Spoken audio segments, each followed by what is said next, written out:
نظام الدین اولیاء علیہ رحمہ کو محبوب الہی کہتے ہیں نا.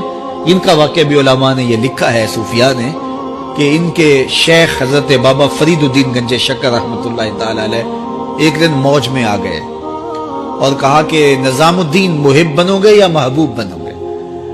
تو یہ بڑی خدمت کرتے تھے اپنی شیخ کی، تو کہا کہ محب بنو گے یا محبوب؟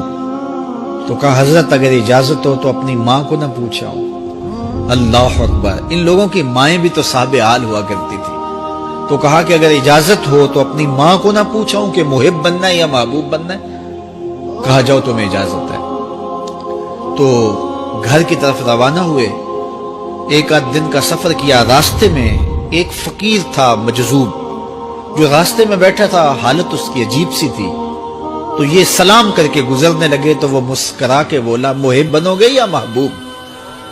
تو حیرت زدہ ہو گئے کہ اسے کیسے پتا چل گیا، یہ تو میرے شیخ کا اور میرا راز ہے.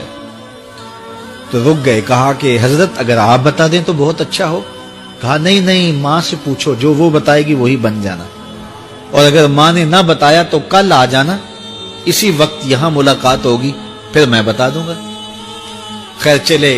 رات کو پہنچے، والدہ کی خدمت میں سلام پیش کیا، پاؤں دبائے اور کہا کہ شیخ موج میں آ گئے اور کہا محب بنو گے محبوب بنو گے؟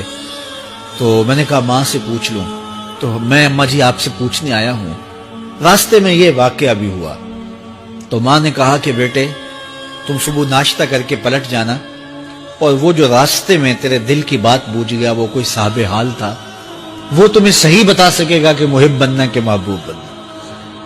خیر یہ صبح ناشتہ کر کے ماں کے پاؤں پکڑے، اجازت طلب کی اور واپس نکلے.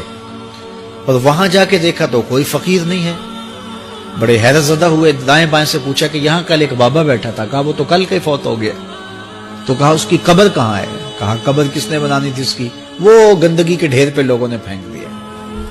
دل میں بڑے حیرت زدہ ہوئے. اتنا با کمال تھا، لیکن اپنی حالت یہ. خیر وہاں چلے گئے اور جا کے کھڑے ہو کے پوچھنے لگے بندہ خدا دل کی باتیں بوجھتا تھا اور میرے ساتھ وعدہ کیا تھا کہ اگر ماں نے نہ بتایا تو کل آنا، اور اپنا پتہ ہی نہیں تھا کہ کیا ہونے والا ہے.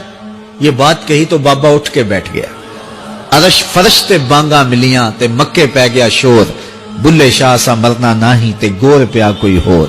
ہاں اٹھ کے بیٹھ گیا اور کہا کہ نظام الدین محبوب بننا محب نہ بننا.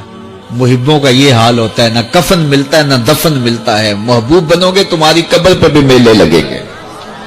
فاتبعونی یحببکم اللہ. اگر حضور کی اطاعت کرو گے، حضور کی فرما برداری کرو گے تو تم محبوب بن جاؤ گے. جب کوئی حضور کا ہو جاتا ہے تو رب اس کو اپنا محبوب بنا لیتا ہے.